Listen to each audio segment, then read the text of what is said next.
এখন বাজে রাত 12টা। আমরা এখন তালা কাটছি। কার বাড়িতে তালা কাটছি, কিসের জন্য? কারো বাড়িতে কি চুরি করতে গিয়েছিলাম?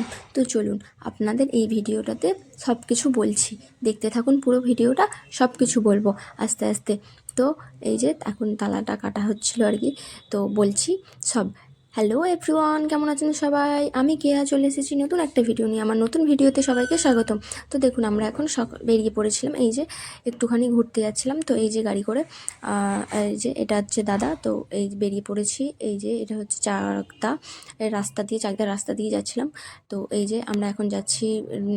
এখানে রাস্তাটা খুব সুন্দর ছিল, দারুণ, মানে এখানের ভিউটা খুব সুন্দর ছিল। তো এই যে ভালোই লাগছিলো দেখতে। গল্প করতে করতে যাচ্ছি। কোথায় যাচ্ছি চলুন। এই যে গাড়ি থেকে নেমে পড়েছি, এসেছিলাম একটা মন্দিরে। খুব সুন্দর একটা জায়গা ছিল, খুবই সুন্দর। তো এখানে গিয়ে ঠান্ডা লাগছিলো, তো একটুখানি চা খেয়ে নিচ্ছিলাম আর কি মাটির ভাঁড়ে। সচরাচর আমি চা খাই না যদিও, তো তাও একটু মাঝে মাঝে ঠান্ডার মধ্যে মন্দ হয় না খেলে। তো এই যে মন্দিরে এসেছিলাম আমরা। আর এই যে ওইটা দেখুন, ওইটা হচ্ছে আমার বোন। আর ও আমাকে দেখে আবার হাই করছে, আবার একটু নাচানাচিও করছিল আর কি, মানে একটুখানি পোজও দিচ্ছিল। তো এই যে এখানের ভিউটা খুবই সুন্দর। তো দেখুন চারিপাশটা, মানে সন্ধ্যা সন্ধ্যা হয়ে গিয়েছিল, মেঘলা ওয়েদার, একদম মানে কুয়াশা পড়েছিল আর কি।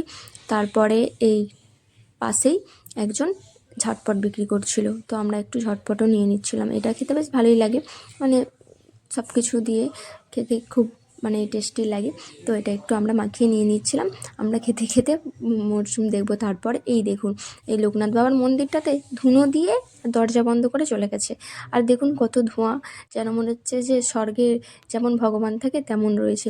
তারপরে একটুখানি এই যে আইসক্রিম খাচ্ছিলাম আর কি, আইসক্রিমটা নিয়েছিলাম। তো আমি একা খাইনি যদিও, মানে সবাইকে দিয়ে সবাই একটু একটু করে খাচ্ছিলাম, মানে আমি যদিও এতটা খেতে পারবো না। তারপর এখানে প্ল্যান হয়েছিল যে আমরা বনগাঁ যাব। বনগাঁ এই যে এই মাসিটা মনিটার বাড়ি। তো বনগাঁ এসে চলে এসেছি, লুচি দিচ্ছিল মাসি খেতে। তারপর খাওয়া দাওয়া কমপ্লিট। আর এখানে নিতে এসেছিলাম অর্পিতাদের। আমার ভিডিওতে তো হয়তো অনেকেই দেখেছেন অর্পিতাকে, তো ওদেরই নিতে এসেছিলাম। কারণ তার পরের দিন অর্পিতার বোনের ওই যে ওই পুচকিগুলোকে দেখছিলাম, ওই পুচকিগুলোর পরীক্ষা ছিল, যার জন্য আমরা একে নিতে এসেছিলাম। তো তারপর খাওয়া দাওয়া করে বাড়ি ফেরার সময় একটা ফানুস ছিল, ফানুসটা আমরা ওড়াচ্ছিলাম। এই যে মাসিমণিও একটু ওড়াচ্ছিল, তারপর আমিও একটুখানি গিয়েছিলাম। এই যে এটা হচ্ছে মাসিমণির মেয়ে। আর ওই যে আমিও একটুখানি গিয়েছিলাম আর কি ক্যাদ মারতে, মানে যদিও ফানুস, মানে আমি সেরকম আগুন দিইনি, আগুন দিয়ে দিয়েছিল দাদা। তারপরে আমি একটুখানি দেখছিলাম যে কেমন হয়। তারপরে এই যে ফানুসটা ওড়াচ্ছিলাম। তারপরে এই যে পুচকেগুলো, ওই যে পুচকেগুলো একটু লাফালাফি করছিল।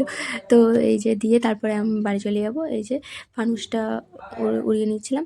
তো এখান থেকে অনেকটাই রাত হয়ে গিয়েছিল তখনও, আর রাত্রিবেলা অনেক রাত হয়ে গিয়েছিলো। দেখুন কায়দা মারতে মারতে কী করেছি। এই যে আমরা এখন চলে এসেছি এই যে এর বাড়িতে, এদেরকেই নিতে গিয়েছিলাম, এর বাড়িতেই চলে এসেছি। ও আবার হাসছে জানেন। তো দেখুন এই যে মেনের মধ্যে তার লাগাতে হচ্ছে। কেন, কিসের জন্য তার লাগাতে হচ্ছে জানেন? এত কায়দা করতে করতে না, এই আমরা বাড়ির চাবিটাই আনতে ভুলে গিয়েছিলাম, ওর বাড়িতে তালা দেওয়া ছিল। আর এই যে রাত্রিবেলা তখন 12টার সময় আবার কি হবে, বাড়িতে গিয়ে এইটা নিয়ে আসা হলো, এই যে ওই তালা কাটার ওই মেশিনটা নিয়ে এসে মেন থেকে একদম মেন ইয়ে থেকে তার লাগিয়ে তারপরে এই যে তালা ভাঙলাম আমরা, তালা ভেঙে তারপর বাড়িতে ঢোকা হলো। জানেন কি অবস্থা।